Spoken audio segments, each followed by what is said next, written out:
मैंने खुद कभी किसी चीज पर विश्वास नहीं किया, इसलिए मैं तुमसे कैसे कहूं कि विश्वास करो। मैं तो अविश्वास के मार्ग से चला और सत्य तक पहुंचा। मैं तो तुम्हें भी उसी मार्ग पर निमंत्रण दे सकता हूं जो मेरा जाना माना है, जिससे चल के मैं आया हूं। मैं तो ये सोच ही नहीं सकता कि कोई भी बुद्धिमान व्यक्ति कैसे विश्वास कर सकता है। असंभव है मेरे लिए, कल्पना भी असंभव है। ईश्वर को तुमने देखा नहीं, कैसे मानोगे? और अगर मान लिया तो तुम बेईमान हो, और बेईमान आदमी कहीं धार्मिक होते? धार्मिक आदमी को कम से कम ईमानदार तो होना चाहिए।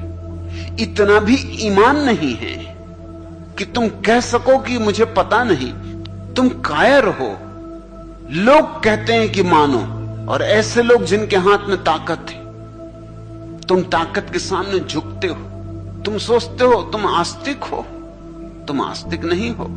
तुम्हारे माँ बाप आस्तिक थे, उन्होंने तुम पे आस्तिकता थोप दी। वो भी आस्तिक नहीं थे, उनके माँ बाप उन पे थोप गए। ये बीमारियां पीढ़ी दर पीढ़ी चलती। पंडित, पुरोहित, अध्यापक, राजनेता, वो सब आस्तिक है, मगर वो भी आस्तिक नहीं, उन पे भी थोपा गया है। इन सब के बीच ईमानदार आदमी पहला काम तो ये करेगा कि वो इस कूड़े कचरे को हटा के रख देगा। वो कहेगा जो मैं नहीं जानता हूं उसे कैसे मान सकता हूं। धार्मिक व्यक्ति जिज्ञासु होगा, विश्वासी नहीं। और जिसने विश्वास कर लिया उसके जीवन में श्रद्धा कभी पैदा नहीं होगी, क्योंकि उसने झूठे सिक्के पे भरोसा कर लिया। तो असली सिक्के की खोज कौन करेगा, क्यों करेगा?